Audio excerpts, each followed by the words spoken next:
जरा सोचिए, एक तरफ एक दुकानदार है जो सस्ती और महंगी कॉफी को एक साथ मिला रहा है ताकि उसे एक बिल्कुल सटीक कीमत पर बेच सके। हाँ, और दूसरी तरफ एक क्रिकेट एनालिस्ट है जो किसी बॉलर के करियर एवरेज का हिसाब लगा रहा है। एग्जैक्टली क्या आप यकीन करेंगे अगर मैं कहूं कि ये दोनों लोग अपने अपने काम के लिए बिल्कुल एक ही मैथमेटिकल फॉर्मूला यूज कर रहे हैं। सुनने में बड़ा अजीब लगता है ना? कॉफी की मिलावट और क्रिकेट की पिच, मतलब इन दोनों में कोई दूर दूर तक कनेक्शन नहीं दिखता। बिल्कुल नहीं दिखता, लेकिन सच्चाई यही है कि गणित की दुनिया में जब हम गहराई में जाते हैं ना, तो पता चलता है कि ये दोनों एक ही नियम से बंधे हुए हैं। सही बात है। और नंबर्स का यही जादू तो हमें समझना है आज। राइट। तो चलिए इस डीप डाइव में हम इसी को ध्यान से समझते हैं। आमतौर पर जब हम मैथ्स की बात करते हैं तो दिमाग में एक ऐसे स्टूडेंट की इमेज आती है जो अलग अलग चैप्टर्स के लिए दर्जनों फॉर्मूले रटने की कोशिश कर रहा है। हाँ, प्रॉफिट लॉस के लिए अलग रट्टा, सिंपल इंटरेस्ट के लिए अलग। और स्पीड डिस्टेंस के लिए तो एकदम अलग। लेकिन आज हमारे पास गगन प्रताप सर के प्रेजेंटेशन द एलिगेशन मास्टर की के नोट्स हैं। और आज का हमारा मिशन यही है कि हम इस मास्टर की को, इस जादू की चाबी को डिकोड करें। यहाँ सबसे आकर्षक बात यह है कि ये सिर्फ एक रटने वाली ट्रिक नहीं है। ये असल में नंबर्स और रेशियोज के बीच के गहरे कनेक्शन को समझने का एक साइंटिफिक तरीका है। यानी एक बार हम इस फ्रेमवर्क के पीछे का क्यों और कैसे समझ लें तो मैथ्स के 8 अलग अलग चैप्टर्स के सवाल हल हो जाएंगे। बिल्कुल। फिर हम सिर्फ सवाल सॉल्व नहीं करते, बल्कि उस डेटा के पीछे की जो कहानी है ना, उसे महसूस करने लगते हैं। तो नियम यह है कि इस चर्चा में हम स्लाइड 1 से लेकर आखिरी स्लाइड तक बिल्कुल सीक्वेंस में चलेंगे, बिना कुछ छोड़े। परफेक्ट, एकदम स्ट्रक्चर्ड तरीके से। Now we are on slide 1। यहाँ मिक्सचर और एलिगेशन का फ्रेमवर्क दिया गया है। एक क्रॉस डायग्राम है जिसमें 4 एरोज हैं, एक एक्स के आकार में। राइट। और इस क्रॉस के कोनों पर, जिसे हम वर्मिक्शन नोड्स कहते हैं, वहां शुरुआती वैल्यू रखी जाती हैं। हाँ, और सेंटर में लिखा है वेटेड एवरेज या मिक्सचर प्राइस। साथ ही सबसे नीचे 2 चीजें हैं, क्वांटिटी 1 रेशियो और क्वांटिटी 2 रेशियो। लेकिन ये क्रॉस काम कैसे करता है? देखिए, इस क्रॉस को सिर्फ लाइंस या तीर मत समझिए, इसको एक टग ऑफ वॉर यानी रस्साकशी के खेल की तरह सोचिए। रस्साकशी मतलब एक तरफ एक टीम, दूसरी तरफ दूसरी टीम। एग्जैक्टली। बीच में जो वेटेड एवरेज है ना, वो उस रस्सी का सेंटर पॉइंट है। अब हम 2 अलग अलग चीजों को मिला रहे हैं, तो जो चीज ज्यादा मात्रा में होगी वो इस बीच वाले एवरेज को अपनी तरफ ज्यादा ताकत से खींचेगी। ओह अच्छा, तो इसका मतलब एवरेज हमेशा उस वैल्यू के करीब होगा जिसकी क्वांटिटी ज्यादा है। एकदम सही पकड़े। ये डायग्राम दरअसल एक मास्टर चाबी की तरह काम करता है जो आगे 8 ताले खोलेगा। Now we are on slide 2। यहाँ हेडिंग है decoding the cross missing value. और फिगर्स दिए हैं। एक क्लास में लड़कों का वेट 71 केजी है और लड़कियों का एक्स लिखा है।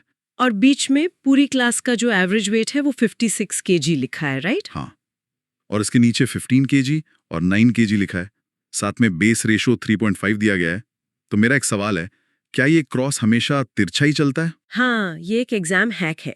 क्रॉस रूल में हमेशा डायगोनल डिफरेंस लिया जाता है, मतलब हमेशा बड़ी संख्या में से छोटी संख्या को घटाना होता है। तो इसके स्टेप्स क्या होंगे? 4 सिंपल स्टेप्स है। पहला स्टेप, 71 और 56 का डिफरेंस लीजिए। 71 में से 56 गए तो 15 बचे।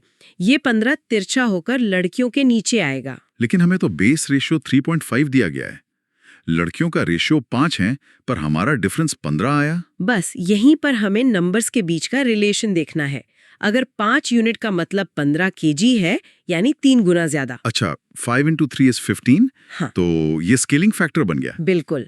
अब दूसरी तरफ देखिए, लड़कों का रेशियो 3 है, तो इस 3 को भी 3 से मल्टीप्लाई करेंगे, जिससे 9 आएगा। समझ गया। हाँ, तो अब हमारे पास डायगोनल डिफरेंस 9 आ गया। हाँ। अब आखिरी स्टेप, क्योंकि लड़कों का 71 एवरेज 56 से बड़ा था, तो बैलेंस बनाने के लिए लड़कियों का वेट एवरेज से छोटा होना चाहिए। तो हम 56 में से ये 9 घटा देंगे, जो कि आएगा 47 केजी। वाओ, एक्स की वैल्यू निकल आई बिना किसी कॉम्प्लेक्स इक्वेशन के। Now we are on slide 3। यहाँ एल्जेब्रिक इक्वेशन का जिक्र है। एक्सपेंडिचर 10% और सेविंग्स X% दिया है, जिसका एवरेज 20% है। और इसके नीचे जो बेस रेशियो है वो 3.1 दिया हुआ है। तो इसको एल्जेब्रा से कैसे सॉल्व करेंगे? देखिए, इक्वेशन बहुत सिंपल है। हम डायगनली सब्ट्रैक्ट करेंगे। एक तरफ से x - 20 आएगा और दूसरी तरफ 20 माइनस 10 यानी 10 आएगा। तो इक्वेशन बनी x minus 20 divided by 10 is equal to 3/1, right? Exactly. अब इसको सॉल्व करते हैं। x माइनस 20 बराबर हो गया 30 के, तो x की वैल्यू निकल आई 50%। ये तो काफी क्लियर है, लेकिन यहाँ एक डाउट आता है। कैसा डाउट? हमने ये तो निकाल लिया कि नीचे एक रेशियो आता है, पर अलग अलग चैप्टर्स में हमें कैसे पता चलेगा कि वो नीचे वाला रेशियो आखिर किस चीज का है? और यहीं पर गगन सर की इस अप्रोच का सबसे बड़ा टीचर नोट आता है। हम इसको एक बड़ी पिक्चर से जोड़कर देखते हैं, जिसे हम आगे डीपली समझेंगे। चलिए देखते हैं। Now we are on slide 5। यहाँ पॉपुलेशन में एलिगेशन की थ्योरी है। एक फ्लोचार्ट दिखाया गया है जहां मेल्स और फीमेल्स की परसेंटेज ग्रोथ या डिक्लाइन से टोटल पॉपुलेशन की परसेंटेज ग्रोथ मिलती है। और सबसे इम्पॉर्टेंट बात, उसके नीचे मेल्स और फीमेल्स की शुरुआती संख्या यानी इनिशियल पॉपुलेशन का रेशियो मिलता है। तो मतलब अगर हम परसेंटेज ग्रोथ पर एलिगेशन लगाते हैं तो हमेशा इनिशियल पॉपुलेशन का बेस रेशियो ही मिलेगा। बिल्कुल, यही तो वो कनेक्शन है जो रटने से बचाता है। Now we are on slide 5। यहाँ एक शहर की आबादी का सवाल है। एक शहर की आबादी 6000 है। मेल्स 5% बढ़े, फीमेल्स 9% बढ़ी और एक साल बाद टोटल आबादी 6500 हो गई। तो इसमें क्या सॉल्व करना है हमें? बट वेट, यहाँ तो हमारे पास ओवरऑल परसेंटेज है ही नहीं, सिर्फ टोटल नंबर है 6500। तो क्रॉस के बीच में क्या रखें? ये बहुत बढ़िया पॉइंट है। यहाँ आती है प्रेप कैलकुलेशन। पहले टोटल ग्रोथ निकालते हैं। 6500 माइनस 6000 मतलब 500 का टोटल इंक्रीज हुआ। ओके, 500 बढ़े, पर परसेंटेज कैसे निकालें? 6000 पे 500 बढ़े ना, तो फ्रैक्शन हुआ 500 डिवाइडेड बाई 6000। इसको 100 से मल्टीप्लाई करेंगे तो 50/6% आ जाएगा। अच्छा, हम इसको सिंप्लीफाई करके डेसिबल में नहीं बदलेंगे ताकि आगे कैलकुलेशन इजी रहे? सही पकड़ा। अब क्रॉस बनाते हैं। एक तरफ 9, दूसरी तरफ 5 और बीच में 50/6। तो डायगोनल डिफरेंस निकालेंगे। 9 माइनस 50/6 हुआ 4/6 और दूसरी तरफ 50/6 माइनस 5 हुआ 20/6। राइट, दोनों के नीचे का 6 कैंसिल हो जाएगा। बचा क्या? 4 और 20। जिसको सिंप्लीफाई करेंगे तो 1.5 का रेशो आएगा। वाओ, ये 1.5 उनकी इनिशियल पॉपुलेशन का रेशो है। एकदम परफेक्टली सॉल्व हो गया। Now we are on slide 6। यहाँ इनकम में ऑलिगेशन का कॉन्सेप्ट है। सवाल है, एक आदमी अपनी इनकम का 75% खर्च करता है। इनकम 20% बढ़ी और खर्च 10% बढ़ा। सेविंग्स में चेंज निकालना है। इसको समझने के लिए विजुअल फ्रैक्शन ब्रेकडाउन करते हैं। 75% को फ्रैक्शन में क्या लिखेंगे? 3/4, राइट? हाँ, मतलब अगर टोटल इनकम 4 है तो उसमें से 3 खर्च हो गया, तो सेविंग हुई 1। इसका मतलब एक्सपेंडिचर और सेविंग्स का रेशियो हो गया 3.1। और अब एक टीचर कॉल आउट देखिए यहाँ। ये जो इनकम, एक्सपेंडिचर और सेविंग्स का क्रॉस बनेगा ना, जिसमें इनकम 20% बीच में आएगी। वेट, ये तो सच में बहुत दिलचस्प हो जाता है यहाँ। ये तो हूबहू स्लाइड 3 वाला ही मैथमेटिक्स है। एग्जैक्टली। वहां भी x की वैल्यू 50% आई थी और रेशियो 3.1 था। यही तो लॉजिकल फ्लो है। दो अलग टॉपिक्स पर मैथ्स बिल्कुल same. Mind blowing. Now we are on slide 7। यहाँ से बाजार और मुनाफा शुरू होता है। कॉस्ट प्राइस के आधार पर मिलावट। शुगर ए है 36 रुपए किलो और शुगर बी है 45 रुपए किलो। इनका मिक्सचर बनाया 39 रुपए किलो का। तो बस सिंपल क्रॉस लगाइए, तिरछा घटाव करते हैं। 45 माइनस 39 हुआ 6 और 39 माइनस 36 हुआ 3। तो रेशो बना 6.3, जिसको सिंपल करके 2.1 आएगा। मतलब पहली वाली चीनी दुगनी मिलाई गई है। सही बात। ये दुकानदार का डेली हिसाब है जो वो दिमाग में ही कर लेता है। Now we are on slide 8। यहाँ टोटल प्रॉफिट और लॉस परसेंटेज की बात है। घड़ियों का एक सवाल है। पहली घड़ी पर 10% प्रॉफिट, दूसरी पर 15% प्रॉफिट और टोटल प्रॉफिट 12%। यहाँ भी हम रेशियो निकालेंगे। 15 और 12 का डिफरेंस 3 आया और 12 और 10 का डिफरेंस 2 आया। तो बेस रेशियो हो गया 3.2। अब यहाँ नोट्स में मल्टीप्लायर मैजिक बॉक्स लिखा है। ये क्या फंडा है? ये स्केल निकालने का तरीका है। अगर हमें सवाल में दिया है कि पहली घड़ी की असली कीमत 360 रुपीज है, पर हमारे रेशियो के हिसाब से वो 3 यूनिट है। अच्छा, तो 3 यूनिट का मतलब 360, यानी 1 यूनिट हुई 120 रुपीज की। बिल्कुल। 120 गुना का मल्टीप्लायर मिल गया। अब दूसरी घड़ी की वैल्यू निकालनी हो तो उसके 2 यूनिट को 120 से मल्टीप्लाई कर दीजिए। 2 × 120 240 रुपीज। ये तो बहुत फास्ट हो गया है ना, बच्चों का खेल। Now we are on slide 9। यहाँ डिस्काउंट्स की बात हो रही है। शर्ट पर 8% छूट, पैंट पर 15% छूट और ओवरऑल डिस्काउंट मिला 12%। तो क्रॉस से डिफरेंस आया 3 और 4, यानी रेशियो 3:4 हो गया। फिर वही मैजिक बॉक्स यूज करेंगे। अगर 4 यूनिट 1400 रुपीज हैं तो मल्टीप्लायर 350 हुआ और 3 यूनिट हो जाएंगे 1050 रुपए। लेकिन एक बात यहाँ समझाने वाली है। हाँ, ये रेशियो आखिर है किस चीज का? ये मार्क्ड प्राइस का रेशियो है ना, क्योंकि डिस्काउंट हमेशा उसी पर मिलता है जो टैग पर लिखा होता है। एकदम सही टीचर नोट। जो बेस प्राइस होता है, क्रॉस हमेशा उसी का रेशियो निकलता है। Now we are on slide 10, simple interest. सवाल यह है कि 10,000 रुपए 5% पर दिए और x रुपये 10% पर दिए, टोटल रेट 8% का मिला। तो जल्दी से क्रॉस लगाते हैं। 10 - 8 आया 2 और 8 - 5 आया 3। रेशियो हो गया 2:3। अब कंपेयर करते हैं। 2 यूनिट बराबर हैं 10,000 के, यानी 5,000 गुना का मल्टीप्लायर। तो दूसरी तरफ 3 यूनिट कितने के बराबर होंगे? 3 × 5,000, 15,000 रुपए, यानी दूसरा अमाउंट 15,000 था। परफेक्ट। अब थोड़ा कॉम्प्लेक्स चीजों की तरफ बढ़ते हैं। Now we are on slide 11। यहाँ बेसिक एवरेजेस हैं। क्लास X का एवरेज 83 है और क्लास Y का 76 है। दोनों का कंबाइंड एवरेज 79 लिखा है। Same method. 79 - 76 हुआ 3 और 83 - 79 हुआ 4। तो 3-4 का रेशियो आ गया स्टूडेंट्स की संख्या का। ये तो स्ट्रेट फॉरवर्ड था, लेकिन अगला स्लाइड थोड़ा डेंजर लग रहा है। हाँ, बुलिंग एवरेज। यहाँ बहुत लोग उलझते हैं। Now we are on slide 12 और यहाँ डेटा एक्सट्रैक्शन लिखा है। करियर एवरेज 12.4 है। नई पारी में 52 रन देकर 10 विकेट लिए, तो नई पारी का एवरेज 5.2 हुआ।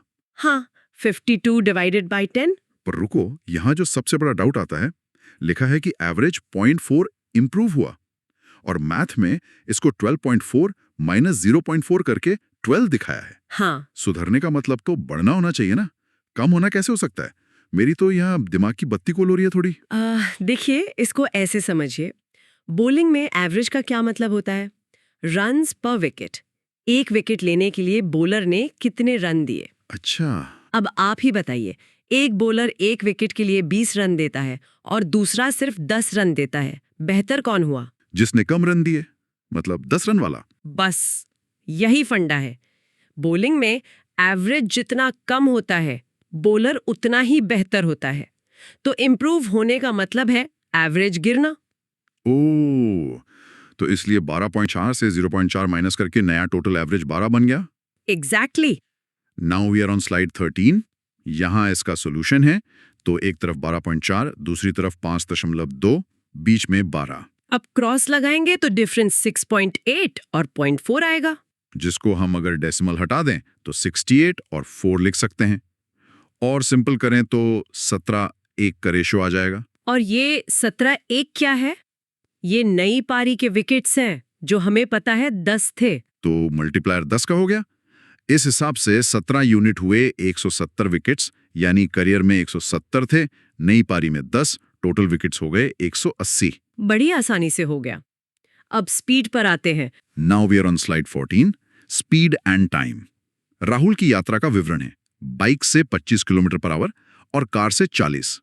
टोटल एवरेज स्पीड 31 की आई। क्रॉस लगाने पर डिफरेंस 9 और 6 का आएगा, यानी 3.2 का रेशियो। और अगर बाइक पर 30 मिनट लगे, यानी 3 यूनिट बराबर 30 मिनट, तो 10 गुना का मल्टीप्लायर बन गया। तो कार के 2 यूनिट हो जाएंगे 20 मिनट। बिल्कुल perfect. Now we are on slide 15 और यहाँ है the golden rule of alligation. अब आती है सबसे बड़ी बात। हमने अब तक बहुत जगह क्रॉस लगाया, पर हम डिसाइड कैसे करते हैं कि नीचे आने वाला रेशियो आखिर किस चीज का होगा? और यही इस डीप डाइव का सबसे बड़ा आहा मोमेंट है। ध्यान से सुनिए। फॉर्मूला में जो चीज डिनोमिनेटर में होती है ना, यानी नीचे का हिस्सा भागे में जो होता है। हाँ बिल्कुल, बेस रेशियो हमेशा उसी डिनोमिनेटर का बनता है। जैसे स्पीड का फॉर्मूला क्या है? Distance upon time. हाँ, टाइम नीचे है तो रेशियो टाइम का आएगा। एग्जैक्टली। प्रॉफिट का फॉर्मूला क्या है? Profit upon cost price. तो उसमें सीपी नीचे है, इसलिए वहां सीपी का रेशियो आता है। वाओ, ये गोल्डन रूल तो सच में गेम चेंजर है। ये समझ आते ही रटना बंद हो जाता है। Now we are on slide 16, 2 products का मिक्सचर। एप्लीकेशन 10 लिखा है यहाँ। 2500 रुपए पर केफी वाली कॉफी को 1500 रुपए वाली के साथ मिलाया ताकि 2250 वाली कॉफी बन सके। बस तिरछा घटाइए।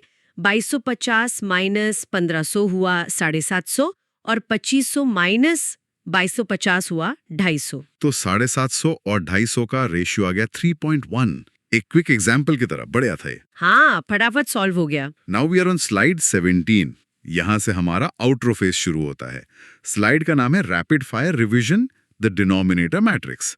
ये तो एकदम अल्टीमेट एग्जाम चीट शीट लग रही है। बिल्कुल, तो मैं तेजी से मैट्रिक्स दोहराती हूँ। पॉपुलेशन परसेंटेज ग्रोथ, रेशियो देगा इनिशियल पॉपुलेशन का, एक्सपेंडिचर और सेविंग्स परसेंटेज, टोटल इनकम के स्प्लिट का रेशियो, प्रॉफिट या लॉस परसेंटेज, कॉस्ट प्राइस यानी सीपी का रेशियो देगा, डिस्काउंट परसेंटेज, मार्क प्राइस का ratio, simple interest rate, principal amount का रेशियो आएगा, क्लास एवरेजेस को मिक्स करें तो नंबर स्टूडेंट्स का रेशियो मिलता है, बोलिंग एवरेज से नंबर ऑफ विकेट्स, जिसमें लोग सबसे ज्यादा फंसते हैं, और स्पीड पे लगाएं तो टाइम का रेशियो मिलेगा। ये तो पूरा फ्रेमवर्क दिमाग में छप गया। सही में। Now we are on slide 18। Practice question 1। सवाल है, अगर प्रॉफिट परसेंटेज पर एलिगेशन लगाएं तो बेस रेशियो किसका होगा? इसका जवाब तो मैट्रिक से तुरंत मिल जाएगा। Option B, cost price. Slide पर विजुअल हिंट भी क्लियरली यही बता रही है। Right. Now we are on slide 19। Practice question 2। चावल का सवाल है यहाँ। टाइप ए है 40 रुपीज और टाइप बी है 60 रुपीज। टोटल मिक्सचर बना 45 का। लिखा है टाइप बी 15 kg था। तो क्रॉस बनाते हैं। 60 माइनस 45 हुआ 15 और 45 माइनस 40 हुआ 5। रेशियो बना 15.5 यानी 3.1। और एक यूनिट अगर 15 kg के बराबर है तो टाइप ए के 3 यूनिट होंगे 45 kg। परफेक्ट। हमने सारी स्लाइड्स को इस एक फ्रेमवर्क से कवर कर लिया। 8 चैप्टर्स और एक चाबी। लेकिन इस सब के बाद मेरे दिमाग में ना कुछ कंसेप्चुअल सवाल आ रहे हैं, गहराई वाले। ओह, कैसे सवाल? जैसे अगर हम परसेंटेज के बजाय सीधी संख्याओं पर एलिगेशन लगाएं, जैसे टोटल प्रॉफिट रुपयों में, तो क्या डिनोमिनेटर रूल वैसे ही काम करेगा? ये सोचने वाली बात है। और दूसरा सवाल, क्या ये संभव है कि एलिगेशन वहां यूज हो जहां 3 चीजें मिलाई जा रही हों? अगर हाँ, तो वहां ये क्रॉस रूल कैसे बदलेगा? अरे बाप रे, ये तो मैथमेटिक्स को 3D में ले जाने वाली बात हो गई। 3 चीजों का मिक्सचर। है ना दिलचस्प? बिल्कुल। और ये ऐसे सवाल हैं जिन पर हम हमारे सुनने वालों को सोचने के लिए छोड़ते हैं। इस मास्टर की को अपने खुद के सवालों में टेस्ट कीजिए, नए सिनेरियो सोचे। हाँ, क्योंकि मैथ्स रटने का नहीं, समझने का और एक्सप्लोर करने का नाम है। एकदम सही कहा।